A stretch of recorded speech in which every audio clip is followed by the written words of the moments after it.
Alright everyone, and welcome to this video where I'm going to try and help some of you with one of the biggest changes in Fifa 14, and that is dribbling. I've got 4 main points to go over, so hopefully by the end of it you'll be a bit more clued up on the best way to get past your opponent on this game.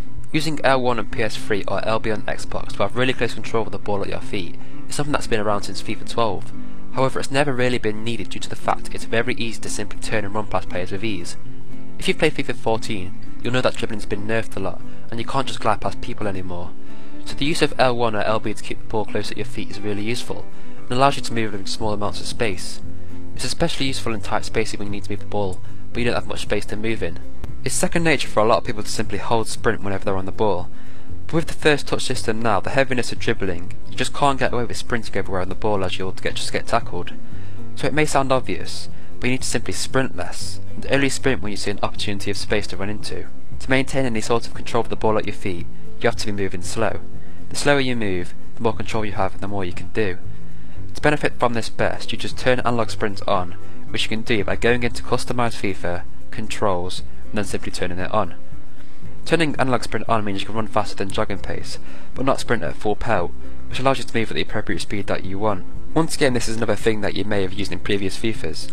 If you hold down L2 and R2 on the PS3, or LT and RT in the Xbox, then use the left analog stick to move forwards, backwards and side to side, your player will move the ball between his feet. You can then surprise your opponent by holding the sprint button and flicking the right analog stick and shooting off in another direction. It's not easy to do, and it is only really effective with players who have good dribbling and high speed, but when it's done right it can really leave your opponent for dead. This point is self-explanatory, but it's still important. Making a 360 degree turn is going to be a lot slower than making a small 10 to 20 degree turn. Generally speaking, the higher the angle of the turn, the slower it is to execute. Try to stick to turns below 90 degrees with the most success. But that's not to say you can't do a full spin on the ball. As I mentioned at the start of the video, if you do plan to do a large turn, then try hold L1 or LB so that the players keep the ball to the feet as close as possible and try to perform the turn. Each scenario in the pitch is different, and the key to being very good at dribbling is to know what to do in each situation. That only comes with practice, but knowing a few of these tips should make it easy for you to know what to do when, say, using close dribbling, or whether to use the triggers to burst into space. Now, I'm not going to pretend that you'll be a master of dribbling after these tips. Ultimately, dribbling is a lot about deception and anticipating what move the defender will make so that you can counteract that move.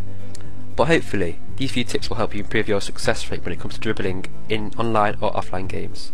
As always, thanks for watching, and leaving a like is always appreciated if this helps in any way at all. I'm going to be doing more of these quick tip videos for various things across FIFA 14, so feel free to subscribe to stay up to date with all of them when they come out.